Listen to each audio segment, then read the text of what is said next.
உத்தரப்பிரதேசத்தில் தேர்வில் அதிக மதிப்பெண்கள் வாங்கித் தருவதாக கூறி மாணவிகளுக்கு பாலியல் துன்புறுத்தல் கொடுத்த புகாரில் கல்லூரியின் மூத்த பேராசிரியர் கைது செய்யப்பட்டுள்ளார்.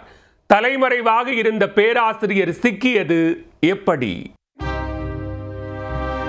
உத்தரப்பிரதேசத்தின் ஹத்ராஸ் மாவட்டத்தில் அரசு நடத்தி வரும் சத்புல் சத் பாக்லா முதுகலை கல்லூரியில் புவியியல் துறை ஹெச்ஓடியாக இருந்தவர் ரஜ்னீஷ் குமார்.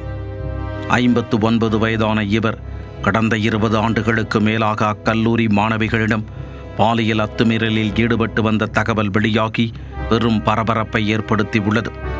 தான் பாலியல் அத்துமீறலில் ஈடுபட்டதை அவரே வீடியோவும் எடுத்து வைத்துள்ளார். இது தொடர்பாக புகார் எழுந்த நிலையில் கல்லூரி நிர்வாகம் உள் விசாரணை நடத்திய போது அவர் குற்றமற்றவர் என கூறிவிட்டது. தன்னுடைய அதிகாரத்தை வைத்து கல்லூரி வளாகத்தில் அவர் தப்பித்திருந்தாலும் அதன் பின் எழுந்த குற்றச்சாட்டுகளில் அவர் வசமாக சிக்கிக்கொண்டார். பாதிக்கப்பட்ட பெண் ஒருவர் கடந்த ஆண்டு தேசிய மகளிர் ஆணையம், உயர் காவல்துறை அதிகாரிகள் ஆகியோரிடம் பெயர் குறிப்பிடாமல் பாலியல் புகார் அளித்திருந்தார்.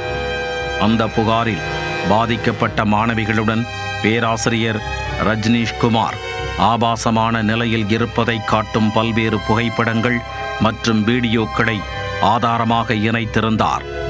இது தொடர்பாக விசாரணை நடத்தப்பட்டு வந்த நிலையில் கடந்த மார்ச் 13ஆம் தேதி அவர் மீது முதல் தகவல் அறிக்கை பதிவு செய்யப்பட்டது.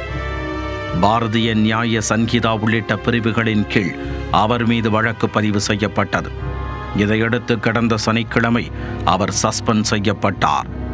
காவல்துறை தன்னை நெருங்குவதை உணர்ந்த ரஜ்னீஷ் குமார் உடனே தலைமறைவானார். இதையடுத்து தீவிர தேடுதல் வேட்டையில் இறங்கிய போலீசார் 72 மணி நேரத்திற்கு பிறகு கைது செய்யப்பட்டுள்ளார்.